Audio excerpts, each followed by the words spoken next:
I am an adult. I drive cars, I have a job, I pay bills. I am a fully functioning, responsible individual above the age of 18. I'm 21 years old. And as a 21-year-old, I have to hold up to the standards of what society says that I have to be. You know, I can't be around here playing video games no more. That's for 12-year-olds, right? I can't play Fortnite no more. Literally, I cannot play Fortnite. Once you hit past like 15, you can't play Fortnite no more. You lose all your skills unless you're a Twitch streamer, right? But today, I'm gonna break all these stereotypes, and I'm gonna do the most adult thing an adult could adult to. You know, we're gonna stop adulting for today. That sounds like adultery. We're gonna stop doing that for today, and we're gonna go on the mat and revisit something that I loved to do as a child, and in fact, whenever I do it, I still love to do it to this day. And that is, we're gonna play on the mat with some car die cast, right? They're not toy cars. They're not toy cars. They're die casts. So here we have it. We have this rolled up piece of wallpaper that I took in. It had basically no use. It wasn't being used for anything while my socks were dirty. That's what happens when you walk outside with your socks. Old piece of wallpaper, and we've converted it into a track. This is a very old track. In fact, I've made this a while ago. I made adjustments to it recently. How did this get here? There's a piece of dog hair. And you can see it's made a lot of new additions. Over here, it's just a mess of lines. I'll show you that later. But over here in this box, we have the cars. We have a Graham Rahal 118. Got a little Lego figure in there. Say hi. We got a Porsche 919 Sport model. My first ever Sport model. My first ever die cast of an LMP1 prototype, and the only. We got a go-kart. It's a bit dusty because it's been on a shelf for months without use. We also have a red, I guess, kind of imitation of Graham Rail's 15 Steak and Shake car. Too bad Steak and Shake doesn't sponsor him anymore. We got a Chase Elliott Chevy SS. We got a DC Solar Camaro. We got a Mustang. I think that's Cole Custer. Some of these are dusty because I haven't used them in a while. But Indy cars are not dusty because I constantly take them out and just enjoy them. Put them on my desk, just kind of roll them around a little bit. And then we got a Corvette. I don't know how I'm going to set this up because I don't have anybody to record. So we're going to put this on the side here. And we're going to take you on a hot lap of this circuit. I don't know what it's called. It's very tight. It's very linear.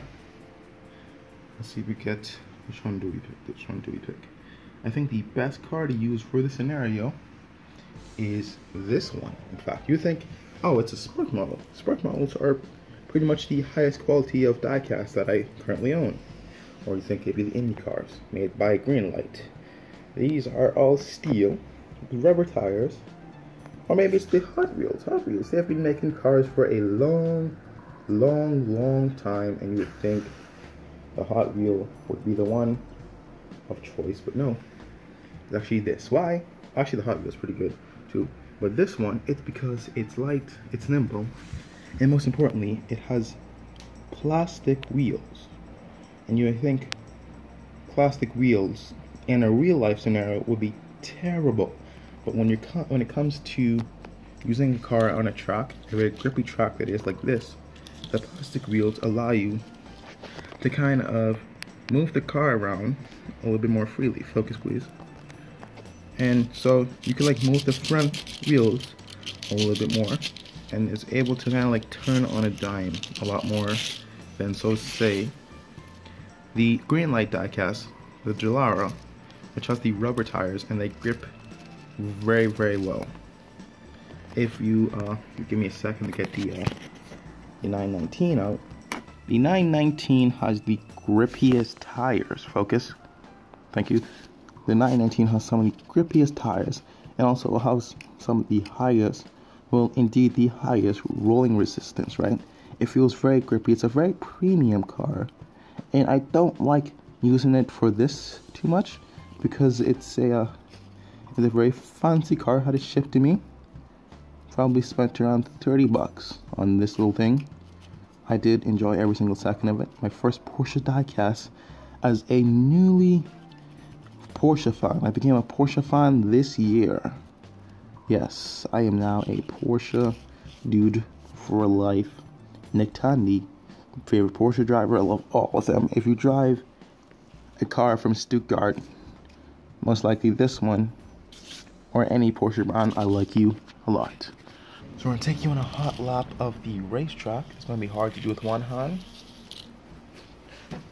We're gonna have to move around here. You're gonna see all of the behind the scenes of like what it's like to actually play with toy cars if you never did as a child, and if you never played with toy cars as a child.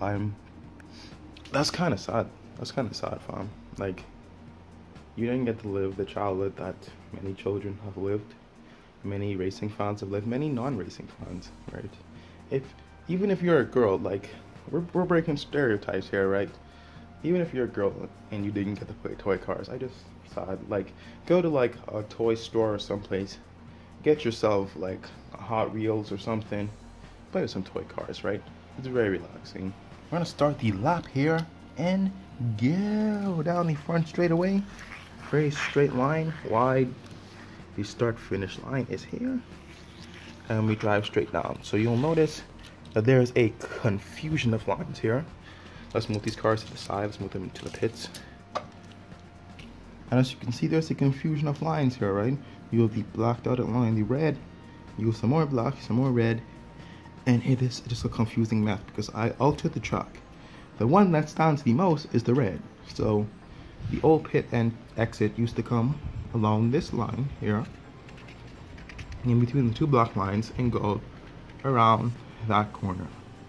Then you go around the track, and we go through here, through this segment, around the back straightaway, come along here. Don't mind the red lines, just follow the black ones, and then the pit entry will be right through there, going into the pits.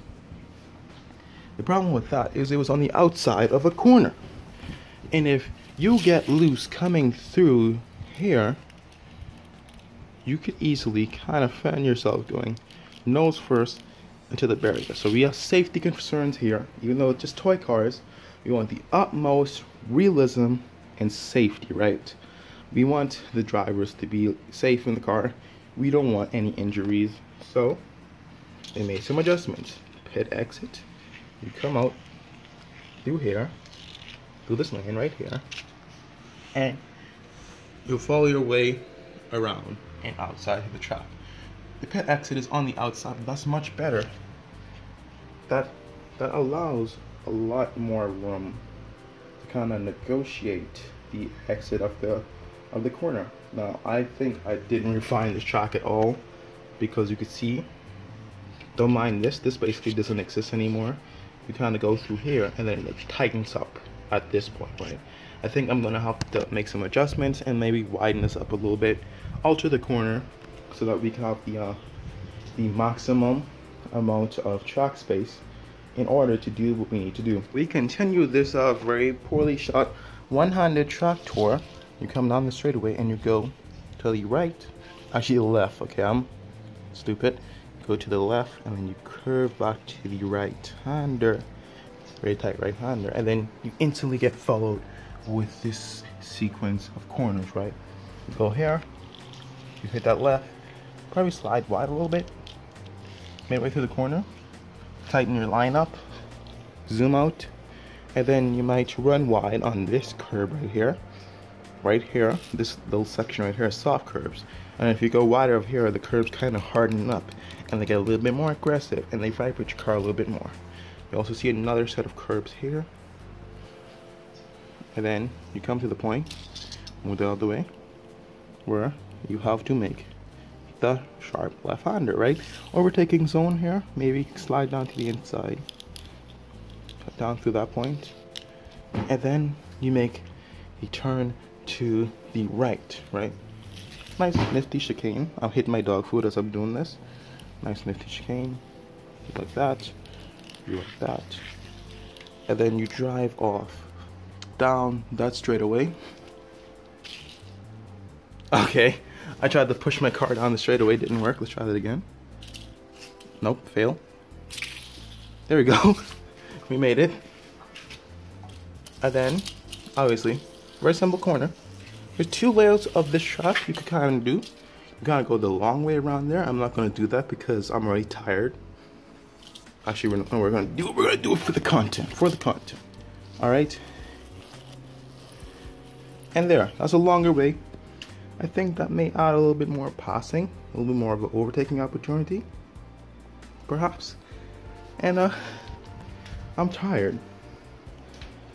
Being a kid takes a lot of energy, right? And I just spilled water all over my shirt as well. Fantastic. Alright. Now, I'm going to enjoy a little bit myself. You probably can't even see what I'm doing until I reach this sequence of corners where you have a very, very nice wide angle shot of what we are doing. The tie of my neck. Let's go back to the sequence of corners here. Left, right, left. Kind of swing wide there. Ooh, off the track a little bit. Cut back to that sequence of corners. Let's go. Look at that. Left, right, left, left. We go through the chicane. Right. Let's give you a more in-depth look at the chicane, or as Fernando Alonso would like to call it, the chicane.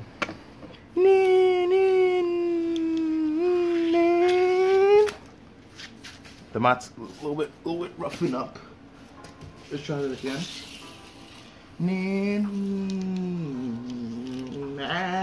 Oh shoes.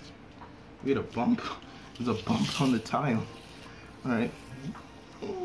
Left, right, throttle. Oh my god. What is that corner of the tile? The corner of the tile is stopping us from getting the throttle on. Let's move them out a little bit. Well, downshift, downshift, downshift. Left, right, get back onto the gears. Drive off. Drive off. Alright, let's try that with a stock car. A stock car is going to be a little bit harder. Gotta dust off the good old cold custard. Drive off the corner, braking. Left, right, and then get back on the throttle.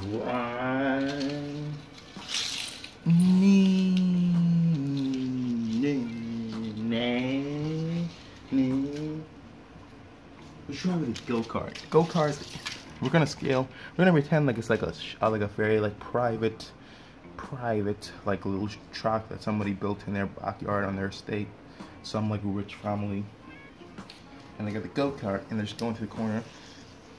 Oh, go-kart's very nifty. It's very nifty because it has a wide wheel spans. Very light, plastic tires. It's perfect for what we're doing here, and it basically takes the corner with no ease. Look at that.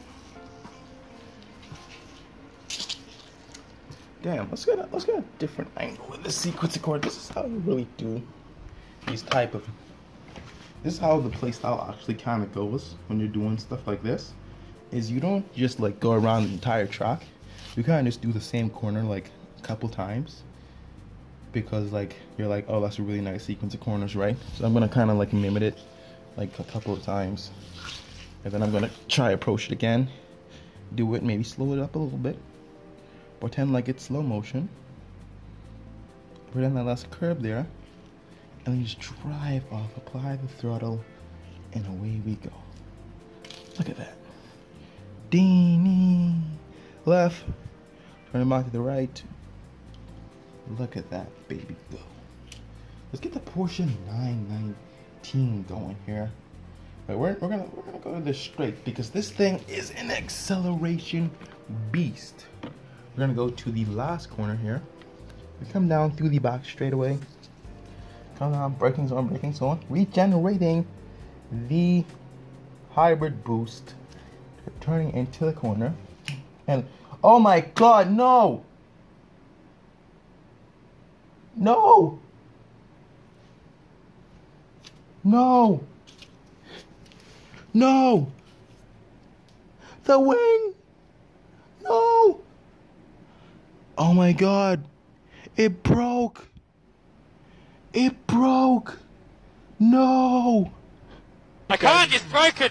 It's broken! This is why you don't play with your nice, expensive diecast. Focus, pocus! You can see? It's kind of missing off the rear end there. I think this angle shows you a little bit better. I think that's a sign that we need to just not use this anymore, and that we need to return back to the cheaper diecast. I think at this point you guys have had enough of the little small 164s. It's got a 118 in here, right? Pulling this way in, pulling this way in.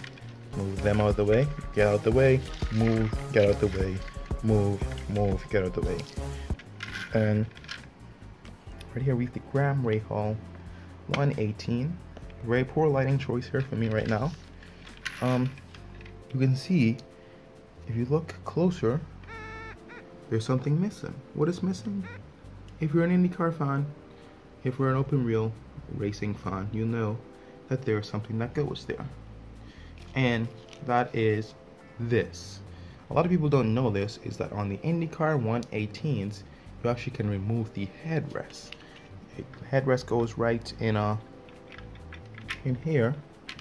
You can see that's to keep the driver's head from moving around a lot more, gives him some more head protection. And take that out and get a little Lego figure. Lego figures, and I think like most of like the Mega Block figures work very well. They fit very perfectly. Well, not maximum perfectly, but they fit in very, very well into the IndyCar 118s. I'm gonna put him behind the seat. I don't know if they work well inside any other car, in like the Burgos or like any of the F1 cars, but they fit in well here because Greenlight decides not to put drivers inside the seats.